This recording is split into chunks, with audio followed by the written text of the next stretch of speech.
acciones, actitudes que nosotros hacemos en la vida, y siempre encontramos a una mujer, a un hombre, a alguien cargando con un peso en su conciencia, de un sentimiento de culpa implacable, ese juez interno que no te deja de acusar ni de día ni de noche.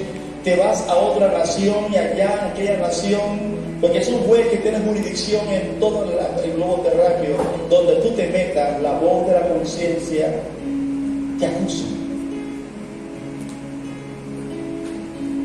Otra persona un día me visitó en la consejería, atormentada, ya una mujer sobre los 36 años, cuando joven, estando estudiando en Caracas, en la universidad, se practicó un aborto,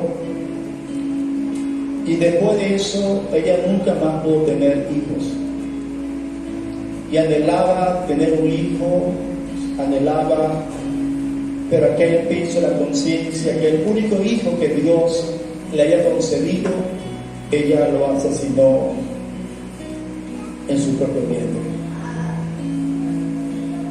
¿Cuánta culpa arrastramos nosotros hoy en día? ¿Cuántas culpas nosotros cargamos? Usted quizá escuchó aquí hoy el mensaje del pastor Carlos, y si usted no dijera ese mensaje, que va a salir de aquí culpable. Quizá usted sale culpable si usted no dijera que la palabra de Dios tiene salida a las circunstancias del hombre. Y ciertamente, ¿quién es aquel que su mente fugaz no se ha ido tras un pensamiento lujurioso? ¿Quién es aquel que no ha acariciado en la vida y de repente despierta diciendo, no puede ser? Porque esa voz moral interna está allí como freno para decirnos, epa, no es el camino. Dios creó un mecanismo, un dispositivo llamado la conciencia. Es un sistema de alarma que se dispara cuando nuestros pasos se alejan de la verdad, cuando nuestras acciones son contrarias a las normas de papá y de mamá, a las normas de nuestra fe, y cuando vemos que nuestros pasos se alejan, inmediatamente se dispara la alarma para hacernos frenar y decir, no es el camino por donde debemos ir. Ahora bien, la culpa. ¿Qué es la culpa?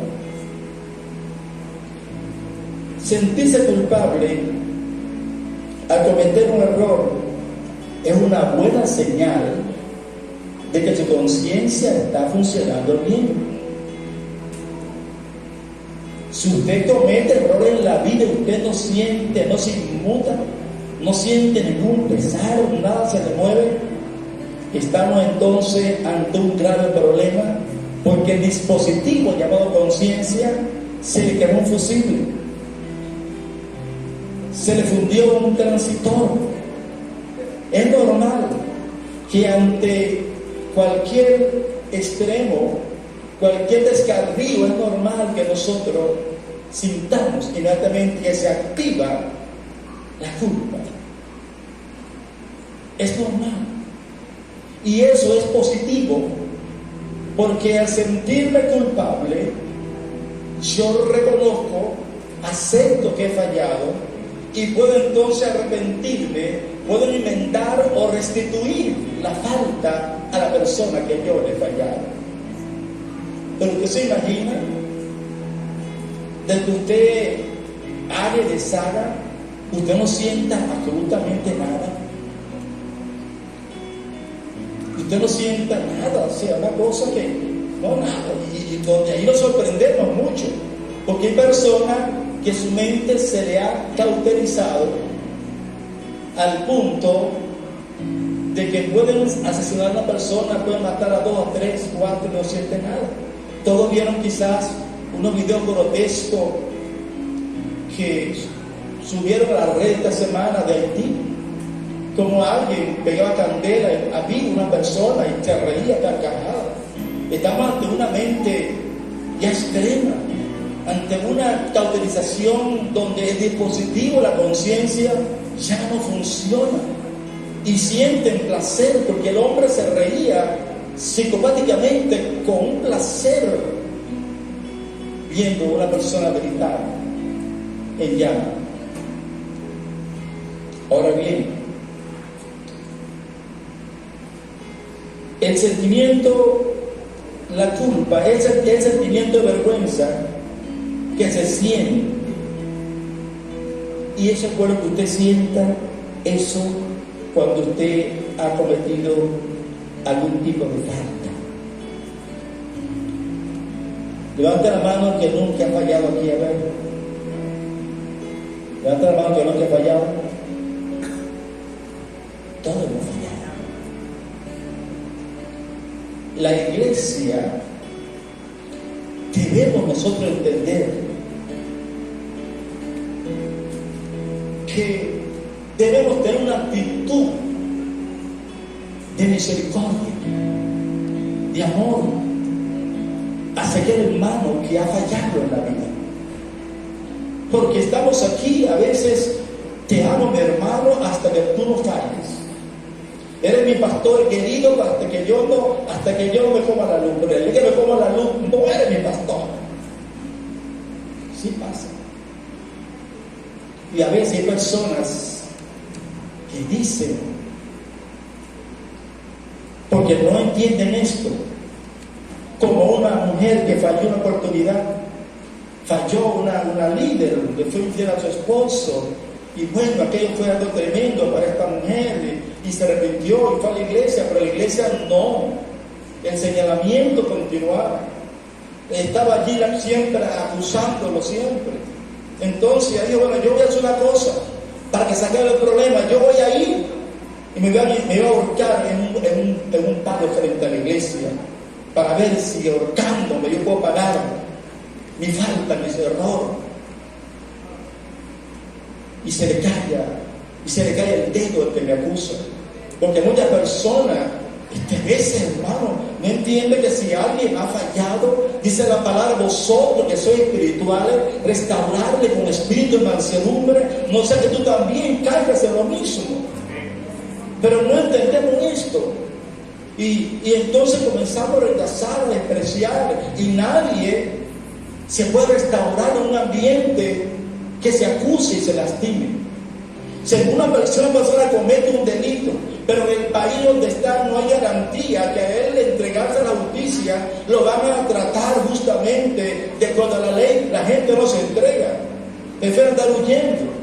Entonces hay personas entonces que ante la falta prefiere irse a otro lugar, a otra iglesia, porque la iglesia donde está no hay la capacidad para amarlo, perdonarlo, atenderlo, restaurarlo, porque esa es la labor de la iglesia, la voz en nombre del Señor. Debemos soltar las piedras que tenemos en nuestras manos, las piedras mosaicas, y poder entender que todos nosotros estamos propensos a caer, a fallar del Señor. Denle un fuerte aplauso al Cristo de la gloria.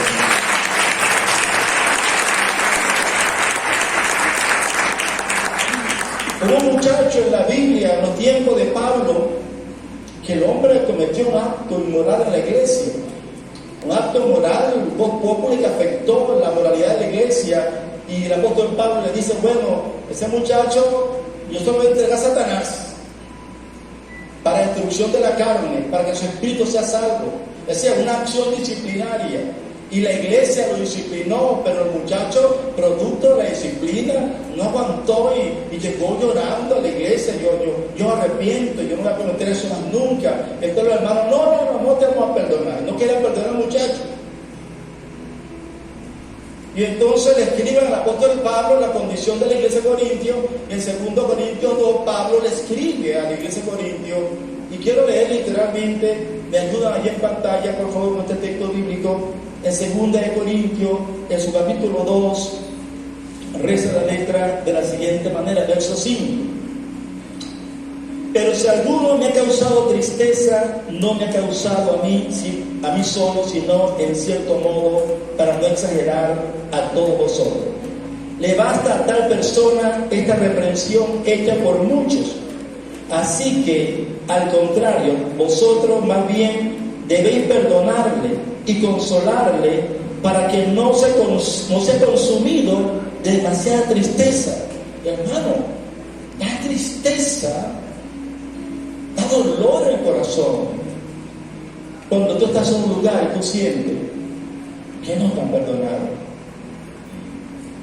que tú sientes de que no te perdonan, no, y sigue siempre la situación. La gente puede morir de depresión y de tristeza.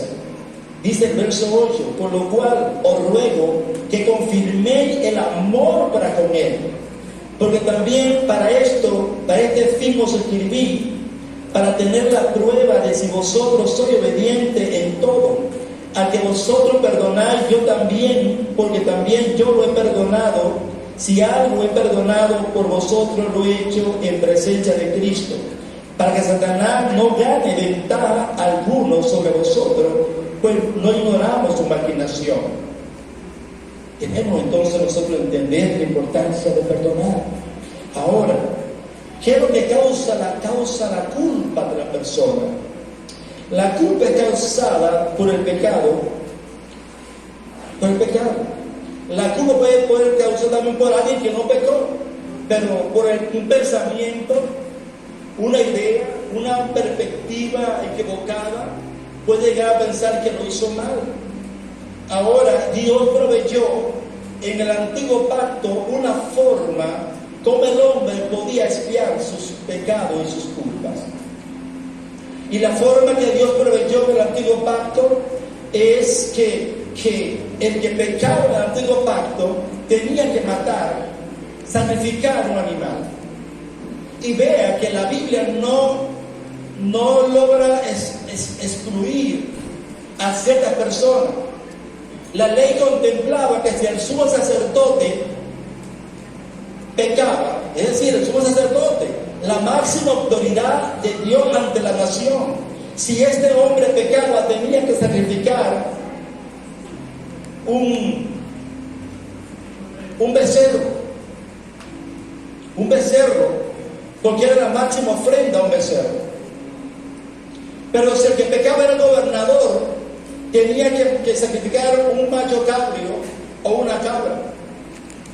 Si el que pecaba una persona de clase media, tenía que sacrificar una corderita o una chivita. Pero si la persona que pecaba era pobre, tenía que sacrificar entonces 2 tórtolas o 2 pichones de una ave. Pero si la persona que pecaba era demasiado pobre, más pobre que los pobres, podía entonces llevar un poco de harina, que era una ofrenda de oblación. Es decir, que la Biblia dice que tanto el pobre como el de clase media, como el gobernador, como el sumo sacerdote, todos están propensos a pecar. Pero Dios dio salida a cada uno de ellos. A cada uno de ellos tenía una salida de ofrecer un sacrificio. Ahora bien, el sacrificio mosaico de la expiación tenía un error, tenía una falla. ¿Cuál era la falla de este sacrificio? Que la persona era ceremonialmente limpia, la persona cumplía el requisito, pero la conciencia de la persona le quedaba encendida diciéndole era un pecador. Es decir, que los sacrificios no quitaban el pecado, lo limpiaban y lo dejaban alto ceremonialmente. Se reconciliaba con Dios, pero seguía los pecados allí. Eso lo dice el libro de Hebreo. Vamos al libro de Hebreo, por favor, capítulo 10. Acompáñenme acá, capítulo 8, verso 7. Hebreo 8:7, reza la letra. Porque si aquel primero hubiera sido sin defecto, quiere decir entonces que tenía defecto, ciertamente no se hubiese procurado lugar para el segundo. Dice Hebreo 9:9, vamos al 9. Gloria al Señor. Por lo cual es símbolo para el tiempo presente, según el cual se presentan ofrendas y sacrificios que no pueden hacer perfecto en cuanto a la conciencia, al que practica ese culto, ya que consiste solo en comida, bebida de diversas abluciones, ordenanza hacia que la carne impuesta hasta el tiempo, la reforma de todas las cosas. Es decir, que los sacrificios no podían quitar de la conciencia lo que la Biblia llama obras muertas. Obras muertas eran pecados que ya habían sido pagados por una expiación. Y era como cuando una contablemente pasa un año de administración, usted pasa un archivo muerto. Entonces, era un archivo muerto, eran obras muertas, eran los pecados que habían sido pagados por medio de una expiación. Pero cumplió un requisito la persona que transgredió, pero su conciencia seguía sintiendo el peso del pecado. Lo dice Hebreos capítulo 10, versículo 1, dice: porque la ley, teniendo la sombra de los bienes venideros, no la imagen misma de las cosas, nunca puede, por los mismos sacrificios que se ofrecen continuamente cada año, hacer perfecto a los que se acercan. De otra manera, cesarían de ofrecerse, pues los que tributan este culto limpio una vez no tendrían ya la conciencia de pecado. Escúcheme. Es decir, que la conciencia de pecado siempre estaba, porque la ley era un método imperfecto. Se tiene que esperar el método perfecto que vendría más adelante, y el método perfecto es el siguiente. Escúcheme, el verso 5 dice, el 4 dice: porque la sangre de los toros y de los machos cabríos no pueden quitar los pecados. No quitaban los pecados. La gente se sentía pecador. La gente iba a ofrecer sacrificio, pero cuando se retiraba a casa, cada paso que daba eres un pecador, eres un pecador. Es decir, hay una conciencia de pecado permanentemente. Usted se imagina que usted tenga en su mente esa efervescencia de todos los pecados cometidos en su vida. Que usted en la mañana, en la tarde, en la noche, es decir, hasta en el sueño se le aparece el fantasma del pasado acusándolo de las cosas que usted cometió. Eso lleva a una gente a la locura. Eso lleva a una gente a un tormento eterno, una actuación como loco. Esto es algo realmente tremendo. Y mucha gente que pululan en las calles, que andan en las basuras, son personas que muchos de ellos arrastran un peso de conciencia de una obra muerta, de un pecado cometido por el Señor, y que no pudo ser canalizado correctamente. No hay una forma como salir de esto. No hubo alguien que lo ayudara a entender que esa falta cometida tenía una solución, tenía una salida también. Y dice la palabra del Señor, seguimos leyendo el verso 6: holocausto de expiaciones por el pecado no me agradaron. Entonces dije: he aquí que vengo, Dios, para hacer tu voluntad. Como el rollo del libro está escrito, diciendo: primero sacrificio y ofrenda, holocausto y expiaciones por el pecado no quisiste, ni te agradaron, las cuales cosas se ofrece según la ley. Y diciendo luego: he aquí que vengo, Dios, para hacer tu voluntad, quitar lo primero para establecer lo último. Y en esta voluntad somos santificados mediante la ofrenda del cuerpo de Jesucristo, hecha una vez para siempre. Gloria al Señor. Y dice el verso 14: porque con una sola ofrenda hizo perfecto para siempre los santificados. ¿Cuánto dice gloria al Señor? Aquí no está hablando de nosotros, de una redención. Una expresión que hay una diferencia entre una expiación y una redención. La expiación significaba de que alguien moría en el lugar del pecador, pero el pecado no era perdonado por el Señor. Pero en la redención ocurre algo maravilloso. En la redención alguien muere en el lugar del pecador, pero el pecado es quitado. Alguien muere en el lugar del pecado, pero el pecado es limpiado. Alabado el nombre del Señor. Los pecados son lanzados en lo profundo de la mar, para nunca más el pecado venir a atormentarte, porque una factura cancelada, Jesucristo la canceló en la cruz del Calvario, para que usted sea libre para siempre. Y dice el libro de Hebreos capítulo 9, versículo 12, versículo 13, porque si la sangre de los toros y de los machos cabríos y la ceniza de la becerra rociada a lo inmundo santifican para la purificación de la carne, cuanto más la sangre de Cristo, el cual mediante el Espíritu Eterno se ofreció a sí mismo sin mancha a Dios, limpiará vuestra conciencia de obras muertas para que sirváis al Dios vivo. Alabado sea el nombre del Señor. Cuanto más la sangre de Cristo limpiará vuestra conciencia de obras muertas para que sirváis al Dios vivo. No hay forma de servirle a Dios con una conciencia de obras muertas.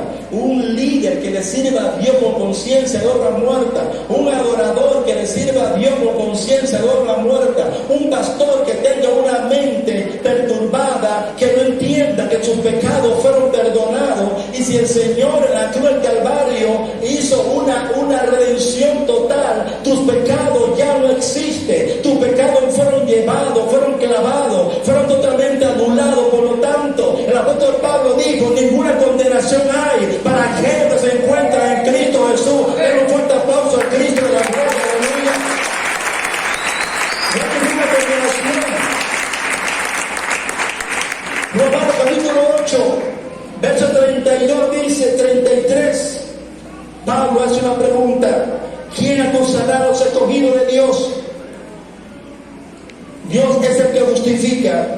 ¿Quién es el que condenará? Cristo es el que murió, más aún el que también resucitó, el que además está a la diestra de Dios, el que también intercede por nosotros. ¡Wow!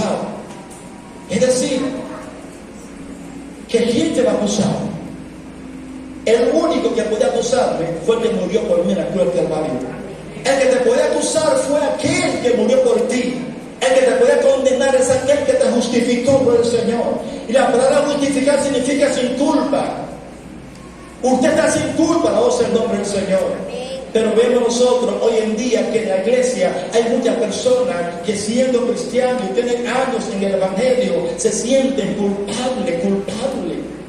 Hace un poco de tiempo atrás estaba iniciando en el ministerio, y cuando llegué al sector donde estaba la iglesia, había una bulla en la comunidad, una alarma, porque un muchacho que se congregaba en la iglesia comenzó a correr como loco por las calles gritando, porque estaba atormentado, porque se iba a ir para el infierno. El muchacho corría por las calles gritando: me voy para el infierno, me voy para el infierno. Y entonces cuando yo llego, ¿y qué pasó? No, anda por ahí, que se va a ir para el infierno, muchacho. Y cuando yo abordo al joven y comienzo allí a escucharlo, era que el muchacho se sentía culpable por una atadura de masturbación. Y escuchando a un predicador que ya se fue con el Señor, este predicador, escuchando al predicador en un CD, a veces unos mensajes de predicadores pueden afectar la vida de una persona. Por eso es importante nosotros tener un pastor. Hay gente que escucha a los pastores por internet y por enlace, pero hay cosas que quedan en la vida de la persona, hay mensajes que no son explicados y atormentan a la gente y lo afectan psicológicamente. Una vez que abordé al muchacho, lo abordé y lo escuché realmente, entendí la situación. Pude hablar de la redención, pude hablar del perdón de pecado, pude hablarle que los pecados fueron lanzados profundo del mar, pude hablar de una obra completa a la voz del nombre del Señor, pude leer estos textos bíblicos y decirle: no hay condenación para ti, no hay quien te acuse, no hay realmente quien te condene, tú fuiste libre por la sangre sacrosanta de Cristo, en la de Cristo en la cruz del Calvario. Puedo entender que el muchacho realmente, y luego digo: oh, un alivio, wow, por ahí anda todavía. Hace un tiempito, hace como unos 2 o 3 meses me visitó, sigue predicando la palabra, sigue el Señor, pero nunca más vino la condenación a su vida.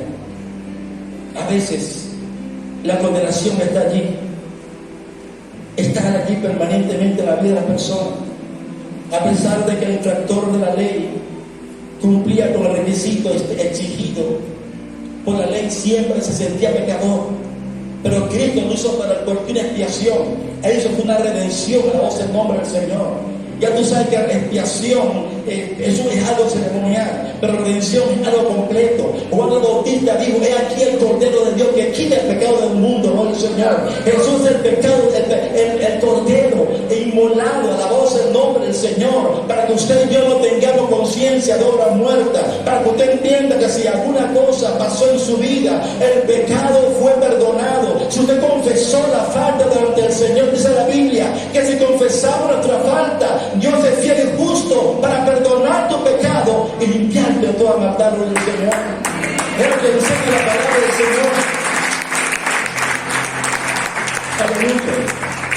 Entonces, ¿cómo está tu conciencia? ¿Cómo está ese sistema, ese dispositivo de alarma? ¿Está permanentemente encendido allí, prendiéndose y apagándose? ¿Está el horror permanentemente atormentándote?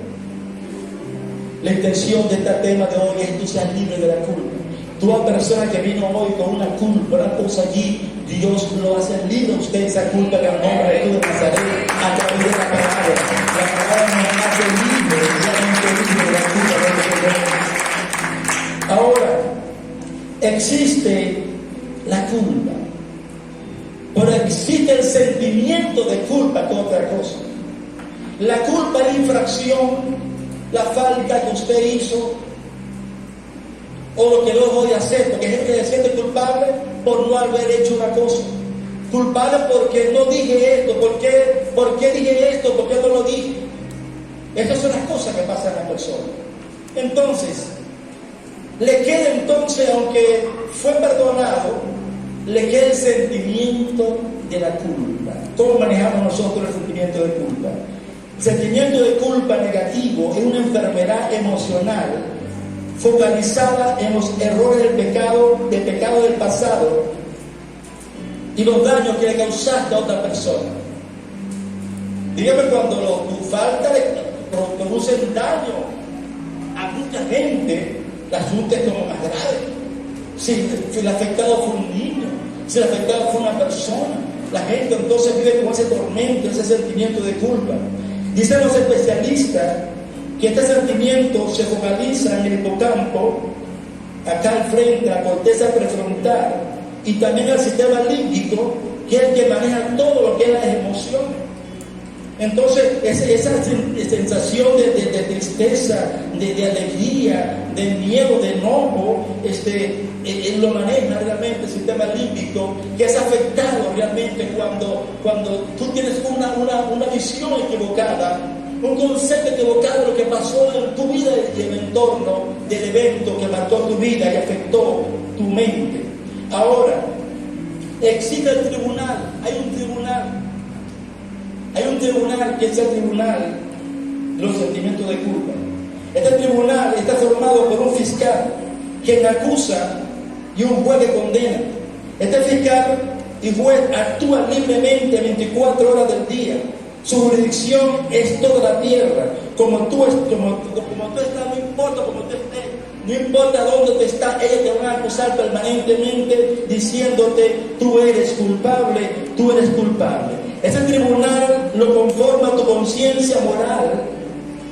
Tu conciencia moral.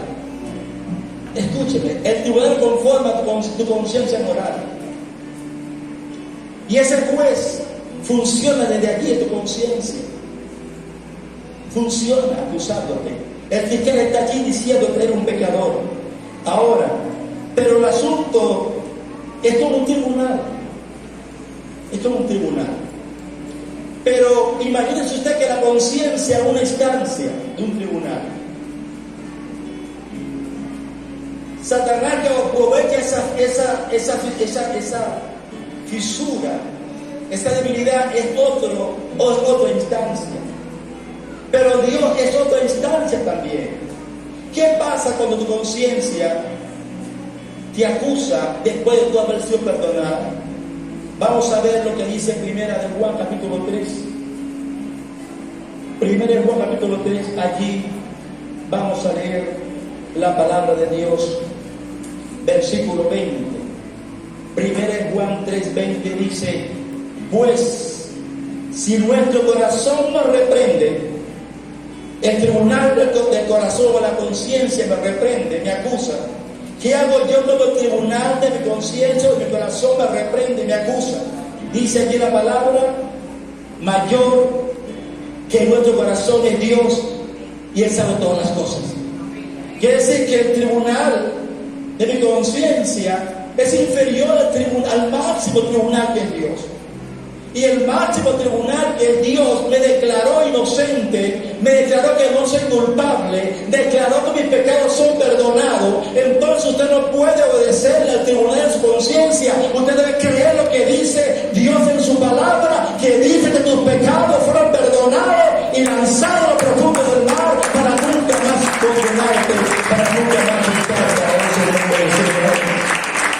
Amado, si nuestro corazón no nos reprende, confianza tenemos en Dios. Si mi conciencia no me acusa, no me reprende, que tengo confianza en lo que ocurrió en la cruz del Calvario. En la cruz del Calvario ocurrió una redención total y absoluta para usted, para su vida, por los pecados del pasado, por los pecados del presente y aún por los pecados que en el futuro usted va a cometer. Ya los pecados fueron cancelados por Cristo. Alabamos el nombre del Señor en la cruz del Calvario. Aplaudo a Jesús de Nazaret. Aleluya. Así funciona. Gloria al Señor. Habían actas y decretos en contra tuya por lo que tú habías hecho. El Satanás te acusaba, te decía lo que hiciste, lo que pasó, y te restregan esto en el rostro. La gente que anda por allí, que son secretarios del diablo, porque hay gente que son secretarios de Satanás, trabajan en el bufete del enemigo, porque son los que leen las actas, son los que acusan permanentemente a las personas. Déjame decirle a mi conciencia, déjame decirle a Satanás y a los secretarios que mis pecados fueron perdonados. Vamos al nombre del Señor. Hablo de esta manera, digo de esta manera, vamos al nombre del Señor. Hay gente que acusa. Hace un tiempo atrás una persona me llamó en la calle y me dijo: mira, pastor, tenga mucho cuidado. Esa persona que salió allí ahorita en su iglesia, la persona es tremenda. Eso cometió bastante, me leyó la cartilla. Bueno, pero ¿qué le pasa a este señor? No es el Señor. Entonces yo entendí que era un secretario del diablo que está pendiente de lo que usted hizo en el pasado, pero lo que él no sabe, que la sangre de Cristo te limpió todo pecado y tú eres libre, libre, libre para siempre. Vamos a hablar del Señor. Ahora, ¿por qué usted está atormentado? ¿Quién usted lo está atormentando? ¿De qué te sientes culpable? Porque aquí nosotros, la mayoría, tuvimos falla en la vida. Y puede ser de que usted no ha logrado digerir, manejar eso, y eso lo está afectando a usted ahorita. Lo está afectando. A veces son muchos los motivos que acusan a una persona. Quisiera yo leer algunos de ellos.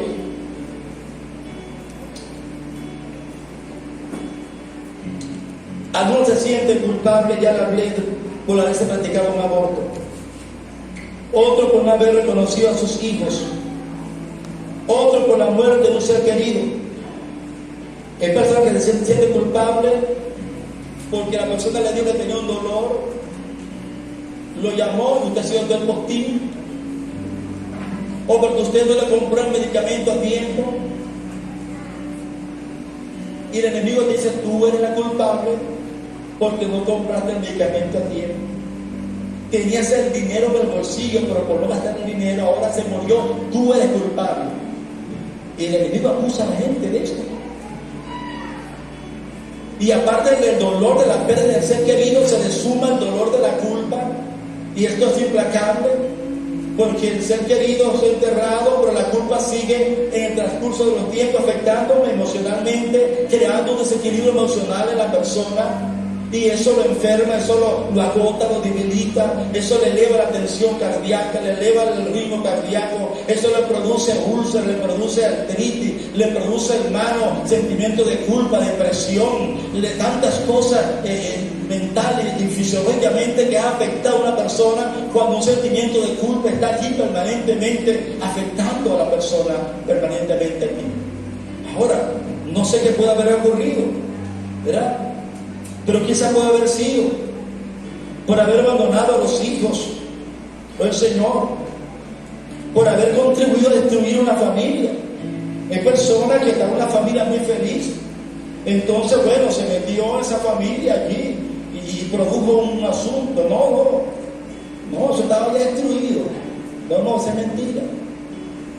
Usted, eso estaba mal, por supuesto, pero usted contribuyó a que se cayera. Sí. Hace unos días atendí con una chica, una joven, que se había suicidado, una chica se había suicidado en un balcón,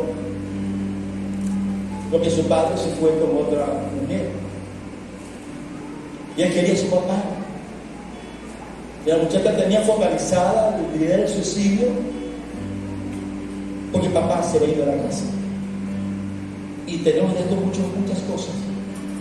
¿Cómo se sentirá una mujer al saber que un niño se suicidó porque él quitó a su papá, a su hermanito? Puede ser eso un peso de conciencia, pero aún si esto ha ocurrido, hay salida a ese nombre del Señor. No es que ustedes no, hay salida para todas estas cosas. Y hoy yo voy a enseñar cómo usted se libre del sentimiento de culpa, si es el caso, o está usted sufriendo hoy en día un sentimiento de culpa, haber abandonado a tu esposa, a tu familia, está criando a otros hijos, y los hijos no están criando. Todo esto se confronta a la persona, la gente lo dice en la calle, te lo dice, y uno se siente realmente, no es verdad, lo que sí es verdad. Pero, ¿cómo manejo yo esto entonces? Quizás puede ser su caso, tal vez no. Haber regalado a tus hijos, haber regalado, con la excusa que no tenías real para mantenerlo, repartiste a los muchachos, uno para allá, otro para acá, y a todo, y puedes repartirte tranquilo. Una vida soltera fina. Atendí a una mujer un tiempo atrás, muy afectada. La mujer llegó allá con un acta, y ella pensaba que yo divorciaba a la gente. Yo tenía un letrero grande que decía: doctora Betermín, restauración familiar, divorcio, restauración, alcoholismo. Allá está la que te acuerdas,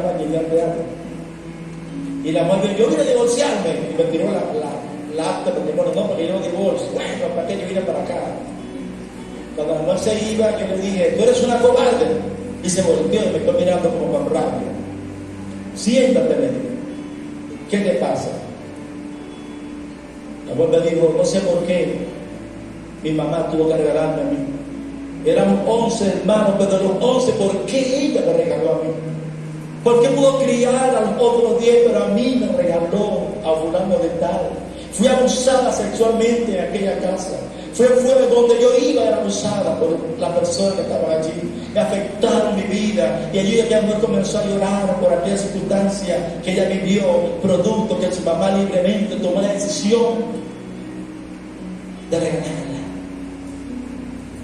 ¿Cómo se siente la gente rechazada? Esta muchacha afectada por eso, afectó su matrimonio, afectó su familia, porque estas personas así se convierten en gente muy tóxica, no, que están llenas de resentimiento, rencor, lo que hablan es eso, lo que lo expresan, lo respiran, y eso son muy tremendo. Son recuperables, sí, son recuperables. Para eso murió Cristo en la cruz del Calvario, para hacerte libre a ti de cualquier circunstancia en la vida. Dios conoce lo malo, perverso que somos nosotros los seres humanos. Somos nosotros los que dañamos a las seres más cercanos a nosotros. A veces no es alguien de afuera que daña mi corazón, es alguien que yo amo. Por eso que el dolor es más profundo, porque aquel que me amó, aquel que yo amé me hizo daño, aquel que Dios le dio el compromiso, la responsabilidad de cuidarme, fue el que trastocó mi vida por el Señor.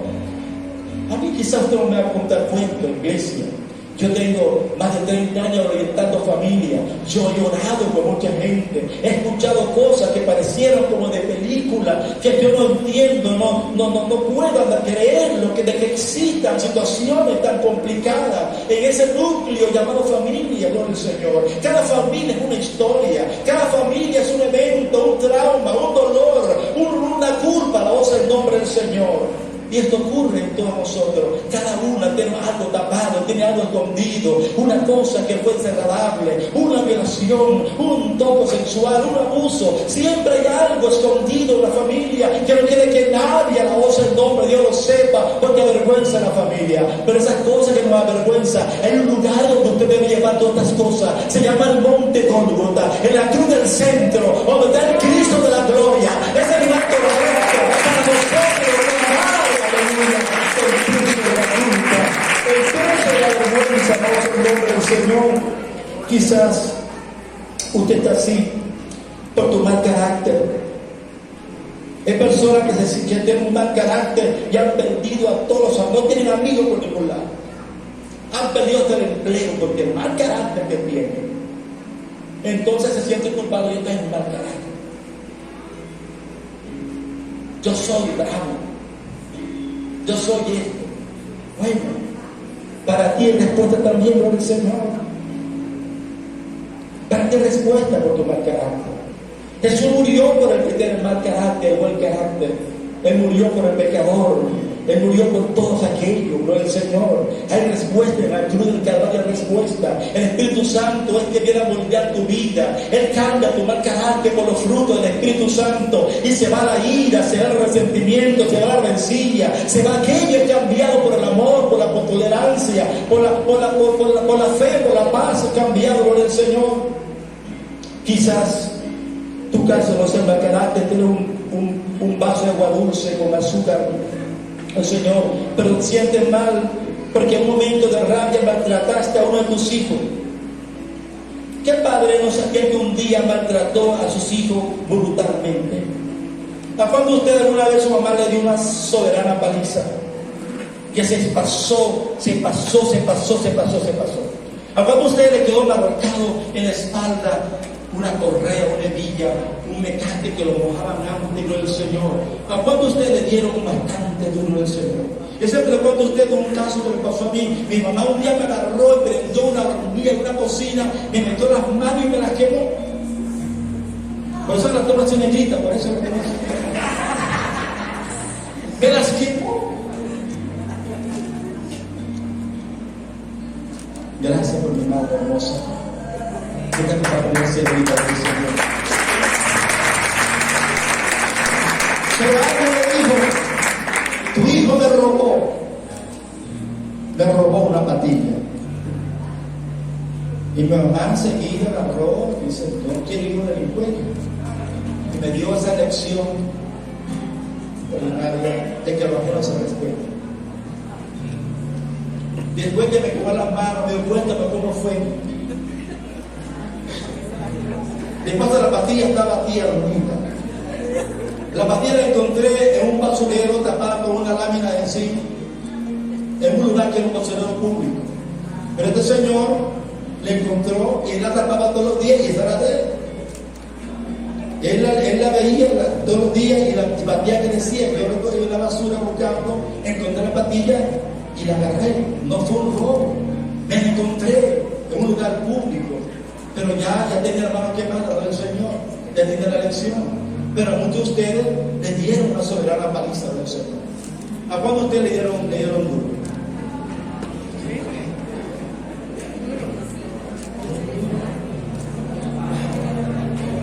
¿O no, Juan? ¿Tiene marca usted allí? ¿Le quedó la marca?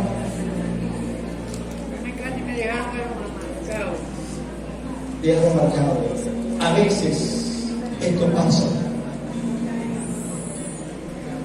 Y eso, cuando uno como padre se da cuenta lo que dice. Porque hay momentos, la ira es algo terrible. El enojo bloquea las neuronas y bloquea la mente. Y usted hace cosas demasiado fuertes. Usted lanza toda su energía, toda su fuerza. Usted no está viendo como una criatura, que es un niño. Usted le da con toda la fuerza y la repite, ¿no? El Señor. Alguien me dijo estos días que le dieron una paliza como de 4 horas. Comenzaron como a las 7 de la mañana, y eran las 11 y le estaban dando y dando y dando. ¡Wow! Sí. Era una paliza que llaman abecedario, la sílvia. Silábica. ¿Ah? Silábica. Amén. ¿Por qué hiciste eso? No. Y le van dando, y cada vez que van dando, van recitándole todo lo que hicieron. Imagínense todo esto. Y eso crea sentimiento de culpa a muchos padres. Te cuento un muchacho que lo llamaron de la escuela. Y el papá dijo: me la vas a pagar, me la vas a pagar y te voy a enseñar. Me llamaron de la escuela y le dio una paliza antes de ir a la escuela. Le dio una paliza pero brutal al muchacho. Y cuando llegó al liceo, el muchacho lo había nombrado el cuadro de honor del liceo. ¿Sí? El mejor alumno.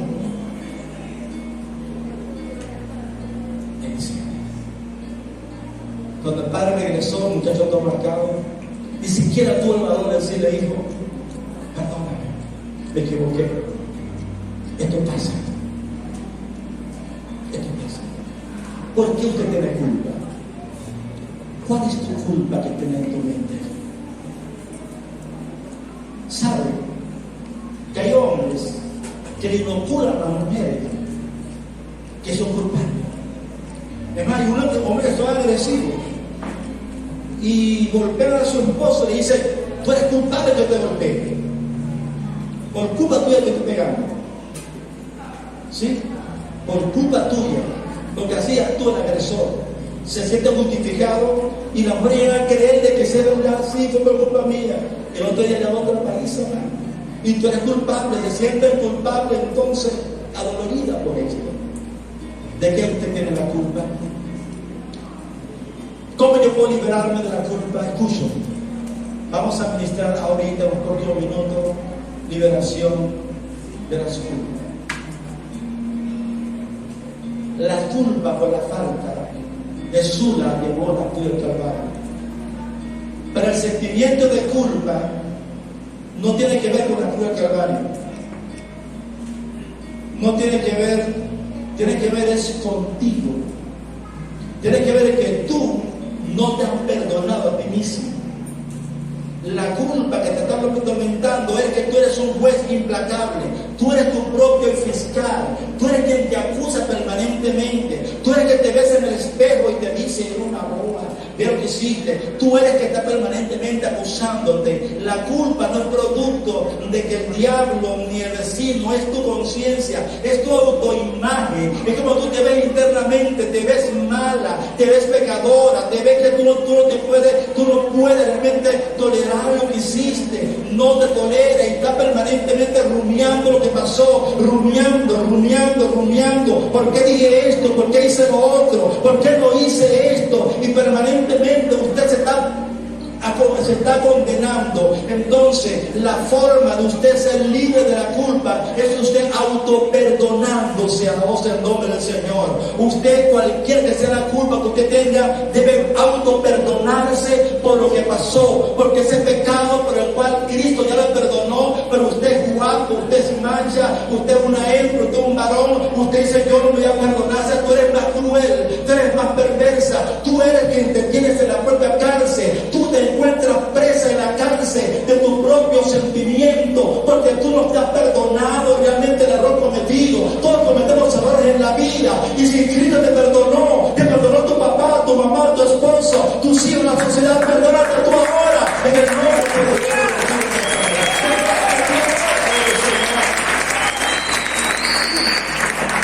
Entonces se trata que yo soy el que puedo liberarme de la culpa. Porque la culpa es una prisión donde la cerradura está por dentro y la llave la tiene usted, ¿no? El Señor, la otra llave allí, la otra llave, mantenga su mano. Diga conmigo, aquí tengo la llave. Aquí tengo la llave. Tú la tienes, tú la has dicho.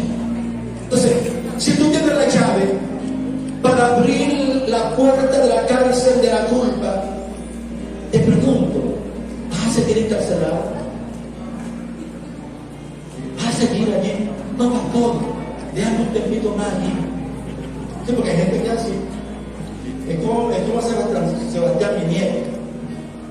Sebastián, mi nieto, ha pasado, fue a presentar un examen y lo raptaron, pues. Y vino todo desmoralizado a la casa, caminando así. Dice, mamá, dame la correa. Yo merezco ser castigado. Entonces, le da la correa. Se iba a correr a su suavecito. Ya yo me castigué. Usted quizás se está saeteando, se está usted litigando, se está usted dando permanentemente con un látigo porque usted cometió un error, lo cometió y te quiere pagar una penitencia, te quiere pagar la penitencia. No, tus errores fueron pagados, fueron cancelados por el precio más alto, por el precio de la sangre del Cordero. Ahora tú necesitas entender que de la manera que Cristo te perdonó, tú debes perdonarte, autoperdonarte a ti mismo. De terror a vos el nombre del Señor. Entonces, ¿cómo ser libre del sentimiento de culpa? Es autoperdonándome a mí mismo. Entonces, todo aquel que ha cometido un error en la vida, todo aquel que ha fallado, todo aquel que se siente, que ha estado allí con eso en la mente, que ha estado en su corazón, en su mente, hoy es un día de libertad para tu vida, gloria al Señor. Hoy es un día donde tú vas a ser libre, tú vas a abrir la puerta, tú me la vas a abrir y vas a salir corriendo diciendo, soy libre de la prisión de la culpa, donde nunca más Satanás te va a acusar, donde nunca más tú te vas a acusar, aleluya, porque Cristo te hizo libre de la culpa. ¿Cómo se libre de la culpa? Número uno, yo debo, si usted confesó su pecado, ya. Si lo confesó, es el primer paso. Número dos, usted debe renunciar a esa conducta. Renunciar. Pastor hablaba del adulterio, ese acto pecaminoso, no solo del acto como tal, sino de esa situación de andar buscando pornografía y cosas como esta, y metiendo ojo por todos lados, y eso es terrible del Señor. Entonces, usted debe renunciar en el nombre de Jesús de Nazaret. Y usted debe autoperdonarse. Vamos todos en pie, vamos a